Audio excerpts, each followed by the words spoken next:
जैसा कि कल हम लोगों ने क्या पढ़ा था, हिंदी के आदिकाल को हम लोगों ने पढ़ा था। ठीक है, मैं सोनिया अवस्थी। आज मैं प्रगतिवाद युग आप लोग को पढ़ाऊंगी। ठीक है, प्रगतिवाद युग आज का हमारा टॉपिक क्या रहेगा? प्रगतिवाद युग। प्रगतिवाद युग और प्रयोगवाद युग, दो टॉपिक आज हमारे हैं। तो देखिए, जैसा कि कल हमने आप लोगों को आदिकाल पढ़ाया था, आदिकाल को कितने भागों में विभाजित किया गया है? आदिकाल के भी कुछ उप विभाग कल हमने आप लोगों को पढ़ाया था, जैसे कि भारतेंदु युग, द्विवेदी युग, छायावाद युग। उसके बाद वाला जो युग आता है उसको छायावादोत्तर युग भी कहते हैं और प्रगतिवाद युग और प्रयोगवाद युग भी कहा जाता है। ठीक है, तो आज हम लोग प्रगतिवाद युग के विषय में पढ़ेंगे। बीएलएड सेकेंड सेमेस्टर के बच्चे आज हिंदी में प्रगतिवाद युग पढ़ेंगे। ठीक है, तो जैसा कि है प्रगतिवाद युग का समय, आप नोट्स में देखिए कितने से कितने तक बताया गया है। जैसे प्रगतिवाद युग का समय बताया गया है सन 1938 से 1953 तक का समय जो है वो प्रगतिवादी युग है। ठीक है, अब देखिए इस युग में जब हमारा प्रगतिवाद युग स्टार्ट हुआ था, शुरुआत प्रगतिवाद युग की हुई थी, तो उस समय जो है हमारा देश क्या था? स्वतंत्र हो गया था। ठीक है, पहले तो ये पराधीनता की बेड़ियों से जकड़ा हुआ था, लेकिन प्रगतिवाद युग आते ही आते भारत ने पराधीनता की बेड़ियों को तोड़कर स्वाधीनता के सुखद एवं स्फूर्तिदायक वातावरण में सांस ली। ठीक है, कहने का मतलब ये है, जब हमारा प्रगतिवाद युग की शुरुआत हुई तब हमारा देश पूरी आज़ाद हो चुका था। ठीक है, या तो उस जो है सन 1947 में आज़ाद हुआ था, लेकिन कुछ समय हम लोगों को पराधीनता की बेड़ियों में जकड़े रहना पड़ा, लेकिन फिर धीरे धीरे हम लोग 1938 से माना जाता है ना, फिर 1947 में हमारा देश आज़ाद हो गया था। आगे ये है कि ऐसे तो हर कवि जो होते हैं वो प्रत्येक काल में जो उस काल की जो समस्याएं होती हैं, जो समाज में फैली हुई समस्याएं होती हैं, उन्हीं के ऊपर अपनी रचना करते हैं। जैसे उन्हीं के विषय पर अपना लेख प्रस्तुत करते हैं। जैसे कि उस समय हमारे देश में क्या क्या हो रहा था, क्या चल रहा था, उसी को अपने विषय बनाया है, उसी को अपना विषय बनाया है हमारे कवियों ने। ठीक है, तो जैसे उस समय का क्या था, रूढ़ियों का विरोध था और समाज को एक नई रूढ़ियों, उस समय जो हमारे देश में कुरीतियां फैली हुई थी, जैसे वाह्य आडंबर, रूढ़ियों का विरोध है ना, शोषक और शोषित वर्गों का भी वर्णन अपने उसमें किया है, अपने काव्य में किया है, साहित्य में अपने किया है। तो जैसा कि रूढ़ियों का विरोध किया है और समाज को एक नई दिशा दी है, और उस सब साहित्य को हम प्रगतिवादी साहित्य कहते हैं। मतलब समाज में जो भी उस समय की समस्याएं व्याप्त थी, समाज में जो भी समस्याएं व्याप्त थी, उनको इन कवियों ने क्या किया, एक नई दिशा प्रदान की। लेख लिखने का मतलब क्या होता है? समाज को दिखाना। ठीक है, लेख लिखने का मतलब ये होता है हमने कोई भी लेख लिखा और उसको आपके सामने प्रस्तुत किया। ठीक है, तो उससे आप उस विषय से संबंधित हो जाएंगे कि इस समय हमारे समाज में क्या चल रहा है। ठीक है, तो ये होता है, जैसे साहित्य समाज का दर्पण होता है, समाज को हमको उभार के दिखाना है उसको। ठीक, तो यही हमारे कवि भी उस समय यही काम कर रहे थे कि वो अपने साहित्य को जो है समाज से जोड़ना चाहते थे, समाज से जोड़ दिया था कि समाज को प्रगतिशील बनाने के लिए उन लोगों का महत्वपूर्ण योगदान रहा है। तो उस सब साहित्य को हम क्या कहते हैं, उस समय के साहित्य को हम क्या कहते हैं? प्रगतिवादी साहित्य कह सकते हैं। परंतु आधुनिक युग का प्रगतिवादी साहित्य जो है वो रूस के कार्ल मार्क्स के विचारों से प्रभावित है। जो हमारा आधुनिक युग का है, जैसे हम लोग आधुनिक युग के अंतर्गत ही पढ़ रहे हैं। जैसे हमने भारतीय युग को पढ़ा, द्विवेदी युग को पढ़ा, ठीक है, छायावाद युग को पढ़ा, उसके बाद में अब हम पढ़ रहे हैं प्रगतिवादी युग। तो कहने का मतलब ये है, प्रगतिवादी साहित्य जो था वो रूस के वैज्ञानिक कार्ल मार्क्स के विचार से प्रभावित था। जैसा कि यहाँ पे आपके नोट्स में इनका नाम दिया हुआ है कि इनके विचारधारा से हमारा काव्य जो प्रगतिवादी साहित्य था वो प्रभावित था। अब है प्रगतिवादी काव्य की रचनाएं कि किसने, मतलब इस प्रगतिवादी युग में किस कवि ने अपनी रचनाओं को प्रस्तुत किया है वो यहाँ पे आप देख लीजिए। प्रगतिवादी काव्य की रचना का श्री गणेश सबसे पहले पंत और निराला ने किया। उनके बाद सबसे पहले श्री गणेश किसने किया प्रगतिवादी काव्य की रचनाओं का? पंत और निराला। मतलब इनका पूरा नाम है सुमित्रा नंदन पंत और सूर्यकांत त्रिपाठी निराला ने इनका श्री गणेश किया, काव्य के प्रगतिवादी काव्य की रचना का श्री गणेश किया।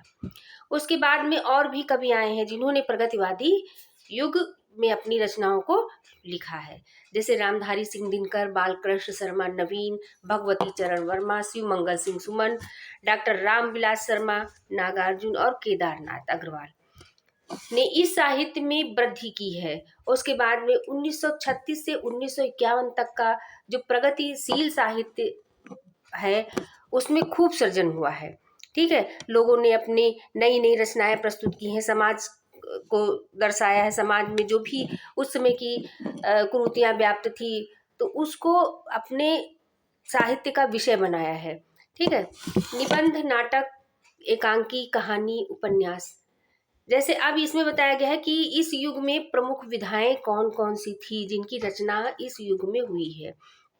वैसे तो इनका पहले भी हम बता चुके हैं कि इसका उद्भव कहानी, नाटक और एकांकी इन सबका उद्भव और विकास मतलब उसमें हो चुका था, रीतिकाल में हुआ था। कुछ गद्य विधाओं का विकास जो है रीतिकाल में हुआ था, कुछ का भारतेंदु युग में हुआ था। ठीक है, कुछ का द्विवेदी युग में हुआ। तो आप ये कहने का मतलब है, इसको आगे बढ़ाते हुए हम ये बता रहे हैं कि जो गद्य विधाएं थी जैसे निबंध, नाटक, कहानी, उपन्यास, रेखा चित्र, संस्मरण, ये इस युग की प्रमुख विधाएं थी। ठीक है, इस युग की ये प्रमुख विधाएं थी जिन पर मतलब रचनाएं लिखी गई हैं, जैसे निबंध, नाटक, एकांकी, कहानी, रेखा चित्र, उपन्यास, इस युग की प्रमुख विधाएं थी। ठीक है, आगे देखिए अब हमारा साहित्य किस भाषा में लिखा गया है ये हम यहाँ पे देखते हैं।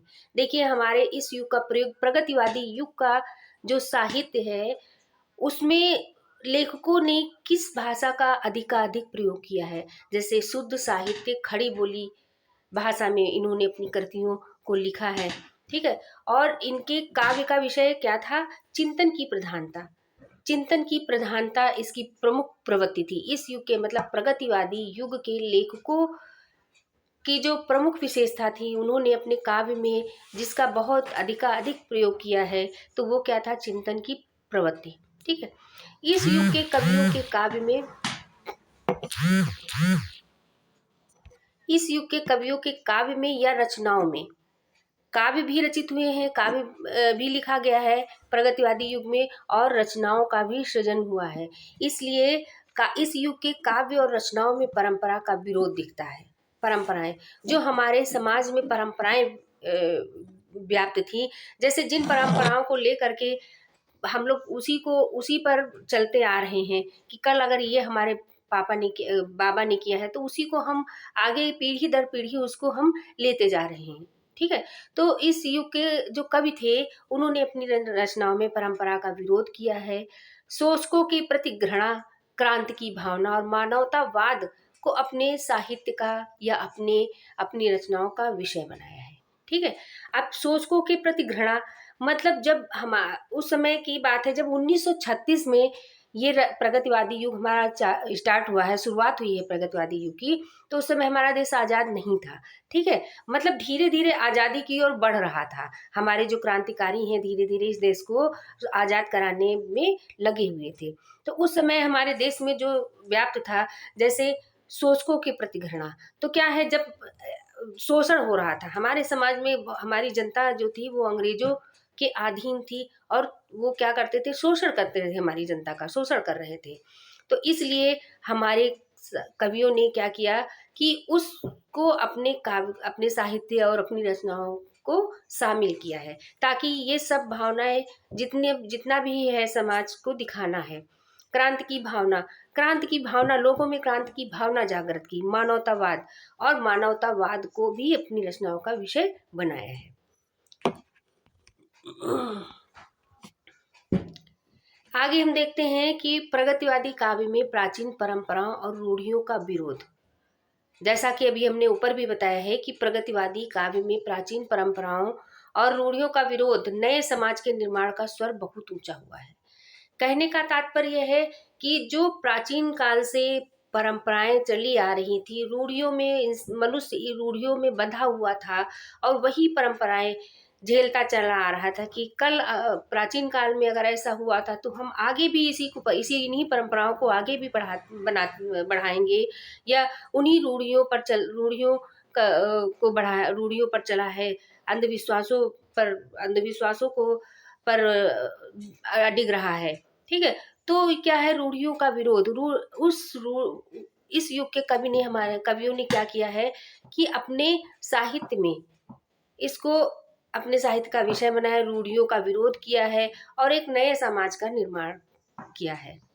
ठीक है, तो धीरे धीरे क्या हुआ, हमारे समाज को आगे बढ़ाने के लिए हमारे कवियों का महत्वपूर्ण योगदान रहा है, हमारे लेखकों का महत्वपूर्ण योगदान रहा है। उन्होंने समाज के यथार्थ रूप को प्रस्तुत किया है। ठीक है, समाज का यथार्थ चित्रण किया गया है। और आगे एक बात और भी है कि रस परिपाक और अलंकार योजना का प्रगतिवादी साहित्य में कोई भी स्थान नहीं है। ठीक है, जैसे इन लोगों ने ये सोच के इस युग के काव्य में इन्होंने रस का वर्णन नहीं किया है। जैसे हर पिछला हमने जो भी जितना भी काव्य पढ़ा है, जितना भी हिंदी साहित्य का इतिहास में पढ़ाया है, तो उसमें क्या था, रसों का परिपाक हुआ है। जैसे किसी काल में वीर रस का, किसी काल में श्रृंगार रस का। ठीक है, इस तरह से रसों का परिपाक हुआ है। लेकिन प्रगतिवादी युग में इस तरह का कुछ भी नहीं, उसमें रसों का वर्णन नहीं किया गया है, ना ही अलंकार को अपने साहित्य में कोई स्थान दिया है। सिर्फ क्या किया, क्रांति का बिगुल बजाया है। क्रांति का मतलब वह समय बताया है, जैसे 1936 का वह समय था कि हमारे देश में अंग्रेजों का शासन था। हमारी जनता जो है अंग्रेजों की गुलाम थी, उनकी अधीन थी। तो उसी से आज़ाद कराने के लिए हम कई सारे जो हमारे भारतीय लोग थे, उन्होंने अपनी कुर्बानी दी है ना। तो इस तरह से हमारे देश को आज़ाद कराया। तो उस समय क्या था, उस समय सिर्फ चारों ओर क्रांति का बिगुल ही बज रहा था। इसलिए हमारे कवियों ने क्या किया, अपने साहित्य में क्रांति का ही बिगुल बजाया। सब तरफ यही दिखाया कि प्राचीन परंपराएं जो है उनको त्याग दीजिए, रूढ़ियों का विरोध जो है छोड़ दीजिए। ठीक है, और क्या बताया कि जैसे हमारे समाज में शोषक वर्ग है, वो हमारी जनता को शोषित कर रहा है, उसके विषय पर भी इन्होंने अपने साहित्य में काफी कुछ लिखा है। ठीक है, इसके बाद में अब हम लोगों ने प्रगतिवादी युग पढ़ लिया है। इसके बाद में अब हम लोग पढ़ेंगे प्रयोगवाद युग। ठीक है, प्रयोगवाद युग जो है ये प्रगतिवाद युग के साथ ही साथ चला है। जैसे प्रगतिवाद युग में जैसे कुछ इसमें ऐसी बातें थी जो प्रगतिवादी युग में शामिल किया है, लेकिन अब प्रगतिवाद युग में वो चीजें नहीं दिखाई पड़ी जो हम लोगों ने प्रयोगवाद में देखा है। ठीक है, जैसे प्रगतिवादी काव्य समाजोन्मुखी है। कहने का मतलब ये, प्रगतिवादी काव्य समाजोन्मुखी तो है, लेकिन इसमें व्यक्ति के सुख दुख की अभिव्यक्ति नहीं है। ठीक है, वे उस समय व्यक्ति हमारा क्या था, जो व्यक्ति के अंदर सुख दुख चल रहा था, कि कभी पीड़ित अधिकाधिक लोग पीड़ित थे। ठीक है, पीड़ित वर्ग था, उसको अपने रचनाओं में या अपने साहित्य में स्थान नहीं दिया है। इसने समाज में क्रांति का बिगुल तो बजा दिया, परंतु यह मनुष्य के सौंदर्य पक्ष को स्पर्श ना कर सका। देखिए, क्रांति का बिगुल तो बजाया इन्होंने, क्रांति तो हमारे देश में स्थापित कर दी। क्रांति जो है, चारों तरफ क्रांति फैली थी उस समय 1936 के आसपास। तो ये था कि हमारे कवियों ने क्रांति का बिगुल तो अपनी साहित्य में बजा दिया, लेकिन यह था कि मनुष्य के सौंदर्य पक्ष को न स्पर्श सका। अच्छा ये बताइए, काव्य में अगर थोड़ा बहुत सौंदर्य पक्ष नहीं होगा, ठीक है, तो उसको पढ़ने में फिर हम लोगों की रुचि नहीं होगी। जो भी पढ़ेगा काव्य, या हम लोग किस लिए पढ़ते हैं, थोड़ा सा ज्ञान के लिए पढ़ते हैं, उसके लिए कि इसमें ज्ञान है और मनोरंजन है और रुचि हमारी उत्पन्न होता है, ऐसे ही काव्य की हम लोग खोज करते हैं। ठीक है, तो यह है कि समाज में क्रांति का बिगुल तो बज गया था, लेकिन मनुष्य के सौंदर्य पक्ष को यह स्पर्श नहीं कर सका। अर्थात परिणाम क्या हुआ कि कविता के क्षेत्र में नए नए प्रयोग तो प्रारंभ हो गए, कविता के क्षेत्र में नए नए प्रयोग तो प्रारंभ हो गए, क्योंकि जब प्रगतिवादी युग में ये कह दिया गया था कि जो है शोषक और शोषित वर्ग को दर्शाया गया था, ठीक है, और सब तरफ से समझ लीजिए एक हिसाब से अपने काव्य का विषय बना लिया था उसको, कि क्रांति चारों तरफ फैल गई थी। तो यह था कि कविता के क्षेत्र में नए नए प्रयोग प्रारंभ हो गए थे, ठीक है। उस समय प्रगतिवादी युग से ही हमारे काव्य में नए नए प्रयोग प्रारंभ हो गए थे। इन नए प्रयोगों वाली कविता को अज्ञेय जी ने प्रयोगशील काव्य कहा है, ठीक है। कहने का मतलब ये है, जब नए सौंदर्य के पक्ष को स्पर्श नहीं किया तो परिणामतः कविता के क्षेत्र में नए नए प्रयोग प्रारंभ हो गए। इन नए प्रयोगों वाली कविता को अज्ञेय जी ने क्या कहा? प्रयोगशील काव्य की संज्ञा दी। कविता के क्षेत्र में नए नए प्रयोग की यह लहर 1943 से 1959 तक खूब चली। मतलब जब कविता में नए नए प्रयोगों का प्रचलन शुरू हो गया, तब क्या था, 1943 से लेकर के 1959 तक यह खूब चली। प्रयोगवादी काव्य का सर्वप्रथम ग्रंथ कौन सा माना जाता है? तार सप्तक, ठीक है। प्रयोगवादी काव्य का सर्वप्रथम ग्रंथ कौन सा माना जाता है? तार सप्तक माना जाता है। सर्वश्री अज्ञेय जी, प्रभाकर माचवे, भारत भूषण और गिरजा कुमार माथुर, धर्मवीर भारती, शमशेर सिंह, ये सब क्या थे? प्रयोगवादी कवि थे। इन लोगों ने अपनी रचनाओं में इन लोगों की रचनाएं जो है प्रयोगवादी युग में लिखी गई हैं, और इन लोगों ने अपनी रचनाओं में जो है समाज के नवीन दर्शन प्रस्तुत किए, नवीन चित्र को प्रस्तुत किया है। जो समाज में नवीन नव चेतना का उद्भव और विकास हुआ था, उसी को प्रस्तुत किया है अपनी रचनाओं में, ठीक है। हाँ, तो जैसा कि हमने बताया है कि कवि, इस युग के जो कवि थे, जैसे हमने बताया है कि ये प्रयोगवादी काव्य के जो कवि हैं, उनमें से किनका किनका नाम हमने लिया है। जैसे सर्वश्री अज्ञेय जी, प्रभाकर माचवे, भारत भूषण अग्रवाल, है ना, गिरजा कुमार माथुर, धर्मवीर भारती, शमशेर सिंह, रघुवीर सहाय और नरेश मेहता का काव्य प्रयोगवादी काव्य है। अब आगे देखिए, आज की पीढ़ी के जीवन के संघर्ष, आकांक्षाएं, आशाएं, कुंठाएं, विद्रोह तथा नवीन जीवन मूल्यों की तलाश इस युग की कहानियों व उपन्यासों का प्रमुख विषय है। अब जैसे कि हमने बताया था, विधाएं बताई हैं कि प्रयोगवादी युग में किन किन विधाओं में रचनाएं हुई हैं, जैसे निबंध, कहानी, ठीक, उपन्यास, नाटक, ये सभी कुछ इस युग की रचनाएं हैं। तो विधाएं हैं मतलब। तो इनमें देखिए, इनमें किस किस चीज के दर्शन होते थे। जैसे आज की पीढ़ी के जीवन के संघर्ष, ठीक है, लोगों ने बहुत संघर्ष किया है, तो उसको इसमें शामिल किया गया कि आज की पीढ़ी हमारी जीवन के लिए कौन कौन से संघर्ष कर रही है, उसको अपने जीवन को अच्छा बनाने के लिए कितने संघर्ष किए जा रहे हैं, और क्या क्या आकांक्षाएं रखते हैं। हमारा मानव समाज जो है वो कौन कौन सी आकांक्षाएं रखता है, आशाएं, कुंठाएं और विद्रोह तथा नवीन जीवन मूल्यों की तलाश इस युग के कहानियों व उपन्यासों का प्रमुख विषय रहा है। क्या क्या विषय रहा है? कि जो हमारे जीवन के संघर्ष हैं, आकांक्षाएं हैं, आशाएं हैं, कुंठाएं हैं, विद्रोह है, ठीक है, कि हम लोग का क्या था उस समय। तो यही चल रहा था हमारे समाज में कि जो हमारा समाज था, भारतीय समाज जो हमारा था, वो उस समय परतंत्र था, ठीक है, परतंत्र था। उस समय क्या था, वो जीवन के साथ में एक संघर्ष कर रहा था कि कब ऐसा हो कि हम लोग आज़ादी प्राप्त करें, हम लोग स्वतंत्र रूप से अपने अपने कार्य को आगे बढ़ाएं। तो इसके लिए उनकी आकांक्षाएं थी कि जब हम आज़ाद हो जाएंगे तो हम इस तरह से करेंगे। आशाएं थी, कुछ उनके अंदर आशाएं व्याप्त थी, कुंठाएं थी, और विद्रोह। उन्हें बहुत इसलिए इस भारत को आज़ाद कराने के लिए उन लोगों ने बहुत विद्रोह किया। तो इन सबको अपनी कहानियों का विषय बना लिया। इस युग के जो कवि थे, लेखक थे, उन लोगों ने क्या किया कि कहानी और उपन्यासों का प्रमुख विषय बना लिया, ठीक है। इसी तरह से कहानी व उपन्यास के क्षेत्र में विशेष प्रयोग धर्मिता दृष्टिगोचर होती है। मतलब हर समय क्या था, उनके अंदर कुछ ना कुछ चला करता था, और नए नए प्रयोग के माध्यम से जो है वो अपने काव्य साहित्य को आगे बढ़ा रहे थे। उनके अंदर प्रयोग धर्मिता दृष्टिगोचर होती थी, ठीक है।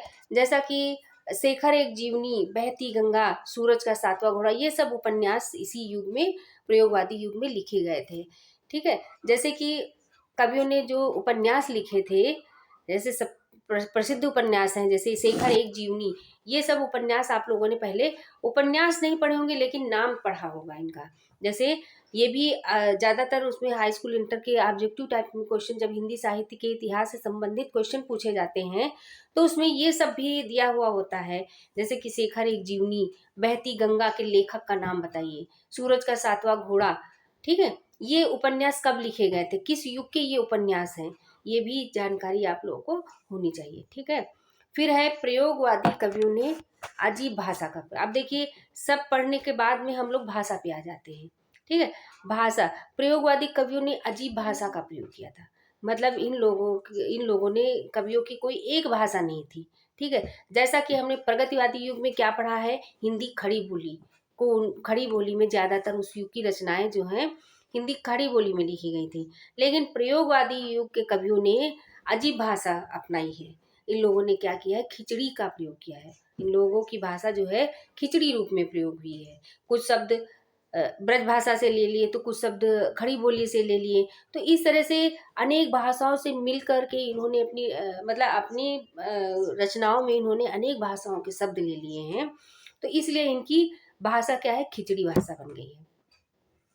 नए नए शब्दों को भी इन्होंने खूब गढ़ा है। यही नहीं है कि और सारी भाषाओं से ही इन्होंने गढ़ा किया, बल्कि इन्होंने क्या किया है, नए नए शब्दों का भी सृजन किया है और उन शब्दों को भी अपने काव्य का विषय बनाया है।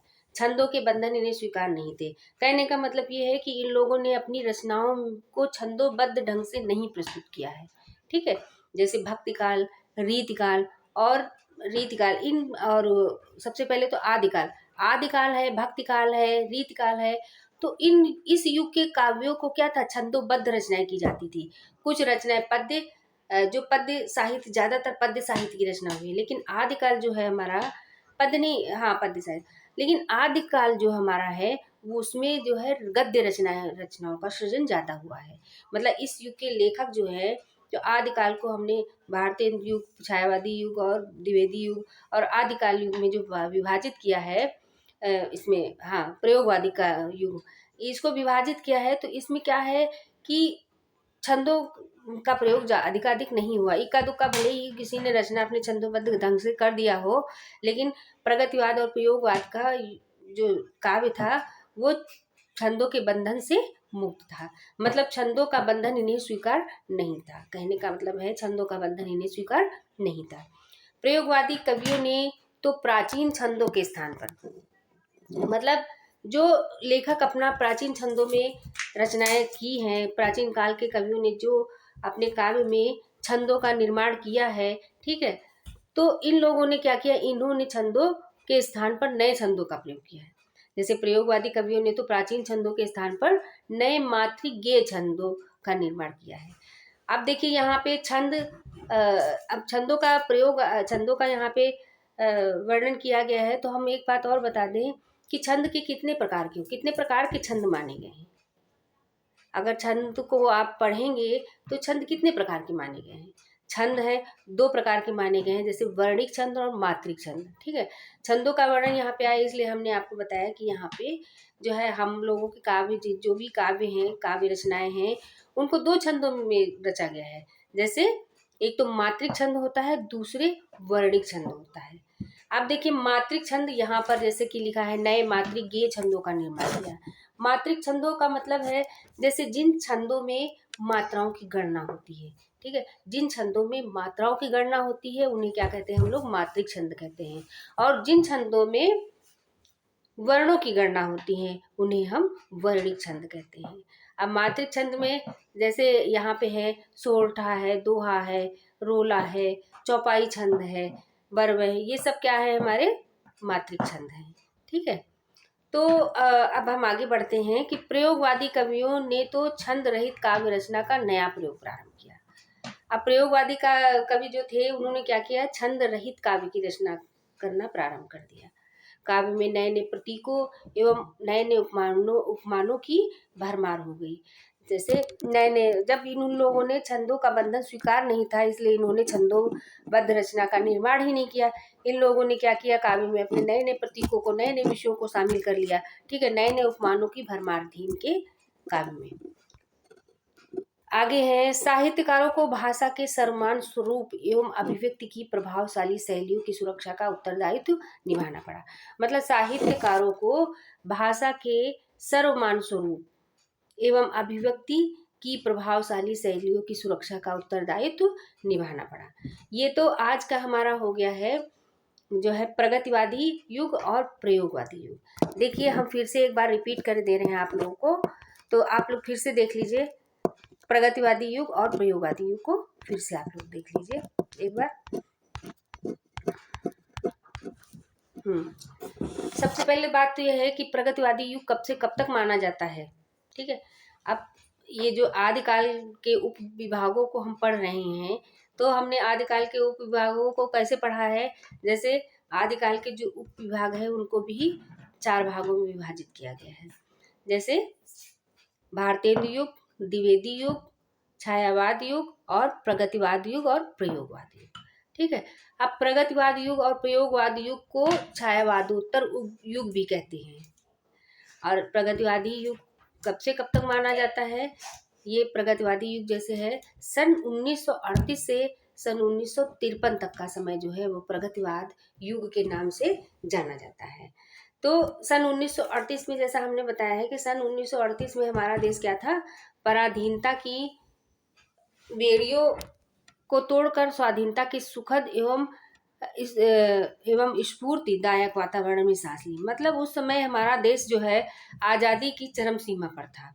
आज़ाद तो हमारा हुआ है 1947 में, लेकिन सन 1938 से ही जो था हमारा देश थोड़ा थोड़ा स्वाधीनता उसको मिल गई थी। तो इसी तरह से धीरे धीरे क्या था, हमारा जो भारत है, भारत ने पराधीनता की बेड़ियों को तोड़कर स्वाधीनता के सुखद एवं स्फूर्तिदायक वातावरण में सांस ली। यूँ तो प्रत्येक काल में किसी न किसी कवि ने अपने समय में फैली रूढ़ियों का विरोध किया और समाज को एक नई दिशा दी है। और उस सब साहित्य को हम प्रगतिवादी साहित्य कह सकते हैं। परंतु आधुनिक युग का प्रगतिवादी साहित्य जो है, आधुनिक युग का, आप देखिए आधुनिक युग ही तो हम लोग पढ़ रहे हैं, आधुनिक युग के अंतर्गत ही हम लोग प्रगतिवाद और प्रयोगवाद युग को पढ़ रहे हैं। तो ये है आधुनिक युग का प्रगतिवादी साहित्य, रूस के कार्ल मार्क्स के विचारधारा से प्रभावित था। प्रगतिवादी काव्य की रचना का श्री गणेश पंत और निराला ने किया। प्रगतिवादी काव्य की रचना का श्री गणेश पंत और निराला ने किया। मतलब सुमित्रानंदन पंत और निराला ने इस युग में रचनाओं का प्रारंभ किया। उनके बाद में फिर और भी कवि आए हैं, जैसे रामधारी सिंह दिनकर, बालकृष्ण शर्मा नवीन, भगवती चरण वर्मा, शिवमंगल सिंह सुमन, डॉक्टर रामविलास शर्मा, नागार्जुन और केदारनाथ अग्रवाल। इस साहित्य में वृद्धि की है। इन कवियों ने क्या किया है, इस साहित्य के लेखन में वृद्धि की है। 1936 से 1951 तक प्रगतिशील साहित्य का खूब सृजन हुआ है। इस युग में कवियों ने खूब अपनी रचनाएं प्रस्तुत की हैं। ठीक है, और साहित्य को समाज से जोड़ा है। समाज में जो कुछ भी उस समय चल रहा था वो उन सबको साहित्य का विषय बना लिया है। अब इस युग में जिन विधाओं पर रचनाएं लिखी गई हैं, जैसे निबंध विधा, नाटक, एकांकी, कहानी, उपन्यास, रेखाचित्र, संस्मरण आदि इस युग की प्रमुख विधाएं थी। मतलब निबंध, नाटक, कहानी, उपन्यास, रेखाचित्र, संस्मरण, ये सभी इस युग की प्रमुख विधाएं थी। अब देखिए शुद्ध साहित्यिक खड़ी बोली। अब देखिए इस युग की रचनाओं में किस भाषा का प्रचुर मात्रा में प्रयोग किया गया है। जैसे कि शुद्ध साहित्यिक खड़ी बोली इस युग की कृतियों में उन्नत हुई है। चिंतन की प्रधानता की प्रवृत्ति, और इसकी प्रमुख विशेषता जो है वो चिंतन की प्रधानता है। इस युग के काव्य की विशेषता क्या थी कि चिंतन की प्रधानता को इस युग के काव्य की प्रमुख विशेषता बताया गया। इस युग के कवियों के काव्य में कवियों के काव्य में या रचनाओं में परंपरा का विरोध, शोषकों की प्रतिघृणा, क्रांति की भावना और मानवतावाद झलकता है। प्रगतिवादी काव्य में प्राचीन परंपराओं और रूढ़ियों का विरोध, नए समाज के निर्माण का स्वर बहुत ऊंचा हुआ है। ठीक है, कहने का मतलब ये है, जो प्राचीन काल से परंपराएं, रूढ़ियां और ये सब चला आ रहा था, इसको क्या किया, इसको दूर करने के लिए रचनाओं का सृजन किया गया है और नए समाज के निर्माण का स्वर बहुत, और नए समाज के निर्माण के लिए प्रयत्न किया गया है। इसमें समाज का यथार्थ चित्रण किया गया है। और आगे ये भी है कि इस युग का जो काव्य है, प्रगतिवादी काव्य जो है, उसमें रस, छंद, रस और अलंकार नहीं है। ठीक है, रस परिपाक और अलंकार योजना का प्रगतिशील साहित्य में कोई स्थान नहीं है। ठीक है, यह तो क्रांति का बिगुल है, मतलब इस युग में तो सिर्फ क्रांति का बिगुल है बजाया गया है, बल्कि इसमें रस, छंद, रस और अलंकारों का कोई भी स्थान नहीं है। ये तो हो गया आपका प्रगतिवादी युग। अगला है, आगे देख लीजिए आप लोग थोड़ा सा, और हम एक बार रिपीट कर दे रहे हैं, प्रयोगवादी। अब देखिए, प्रगतिवादी काव्य समाजोन्मुखी है। ठीक है, इस युग में समाज का विकास तो हुआ है, लेकिन इसमें व्यक्ति के सुख दुख की अभिव्यक्ति नहीं हुई है। ठीक है, सब ये नहीं बताया गया कि उस समय समाज में व्यक्ति को किस तरह के दुख थे, ये इसकी अभिव्यक्ति इस काव्य में नहीं की गई थी। कब के काव्य में? प्रगतिवादी काव्य में। तो इसने समाज में क्रांति का बिगुल तो बजा दिया, परंतु यह मनुष्य के सौंदर्य पक्ष को स्पर्श ना कर सका। सौंदर्य पक्ष को मतलब काव्य में सौंदर्य पक्ष को शामिल नहीं किया था प्रगतिवादी युग में। ठीक है, जबकि जब तक सौंदर्य पक्ष नहीं होगा, तब तक काव्य को पढ़ने और सुनने में रुचि नहीं उत्पन्न होगी, है ना। थोड़ा बहुत सौंदर्य पक्ष होता है, तो हम लोगों का क्या होता है, काव्य को पढ़ने में रुचि उत्पन्न होती है। परिणामतः यह हुआ कि कविता के क्षेत्र में नए नए प्रयोग प्रारंभ हो गए। ठीक है, जब इन्होंने अपने काव्य में व्यक्ति के सुख दुख की अभिव्यक्ति नहीं की, ठीक है, और सौंदर्य पक्ष को भी नहीं प्रस्तुत किया, तो क्या हुआ कि कविता के क्षेत्र में नए नए प्रयोग प्रारंभ हो गए। जब नए नए प्रयोग प्रारंभ हो गए, तो इसका नाम फिर क्या हो गया, प्रगतिवाद से बदल करके इसका नाम हो गया प्रयोगवाद। ठीक है, उसके बाद में प्रयोगवाद, यहीं से प्रयोगवाद प्रारंभ हो गया था। इन नए प्रयोगों वाली कविता को अज्ञेय जी ने प्रयोगशील काव्य की संज्ञा दी है। अज्ञेय जी ने प्रयोगशील काव्य की संज्ञा दी है। ठीक है, कविता के क्षेत्र में नए नए प्रयोगों की यह लहर 1943 से और 1959 तक खूब चली। कहने का मतलब ये है कि प्रगतिवादी युग को कब से कब तक माना गया है, प्रगतिवादी युग को 1938 से माना गया है। ठीक है, 1938 तक के प्रगतिवादी युग खूब तेजी से चलता रहा है। फिर वहां से 1943 से फिर ये प्रयोगवादी युग 1959 तक खूब चला है। प्रयोगवादी काव्य का सर्वप्रथम ग्रंथ जो माना जाता है वो तार सप्तक है। सर्वश्री अज्ञेय जी, प्रभाकर माथुर, भारत भूषण, गिरजा कुमार माथुर, धर्मवीर भारती, शमशेर सिंह, ये सब क्या है, शमशेर सिंह और रघुवीर सहाय, नरेश मेहता का काव्य जो है वो प्रयोगवादी काव्य है। आज की पीढ़ी के जीवन के संघर्ष, आकांक्षाएं, आशाएं, कुंठाएं, विद्रोह तथा नवीन जीवन मूल्यों की तलाश इस युग की कहानियों या उपन्यासों का प्रमुख विषय है।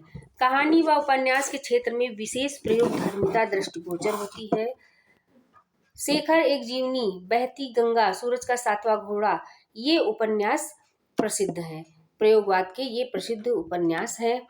प्रयोगवादी कवि ने अजीब भाषा का प्रयोग किया है। अब यहाँ पे भाषा की बात आ जाती है, तो प्रयोगवादी कवियों ने अजीब भाषा का प्रयोग किया है, मतलब खिचड़ी भाषा का प्रयोग किया है। नए नए शब्दों को भी इन्होंने खूब गढ़ा है। छंदों के बंधन इन्हें स्वीकार नहीं थे। प्रयोगवादी कवियों ने तो प्राचीन छंदों के स्थान पर नए मात्रिक छंदों का प्रयोग किया है। मात्रिक मतलब छंदों के दो प्रकार, जैसे हमने बताए हैं कि छंद दो प्रकार के होते हैं, वर्णिक छंद और मात्रिक छंद। ठीक है, तो इस तरह से प्रयोगवादी कवियों ने छंद रहित काव्य रचना का तथा नए प्रयोग प्रारंभ किए। काव्य में नए नए प्रतीकों एवं नए नए उपमानों की भरमार है। साहित्यकारों को भाषा का सर्वमान्य स्वरूप एवं अभिव्यक्ति की प्रभावशाली शैलियों की सुरक्षा का उत्तरदायित्व निभाना चाहिए। ठीक है, ये तो हो गया हमारा आज का प्रयोगवादी युग और प्रगतिवादी युग में। आज की क्लास हम यहीं तक ले रहे हैं, आज की क्लास हम यहीं पे समाप्त कर रहे हैं। कल हम फिर आएंगे। आपका कल का टॉपिक है नई कविता। ठीक है, कल का टॉपिक रहेगा आपका नई कविता।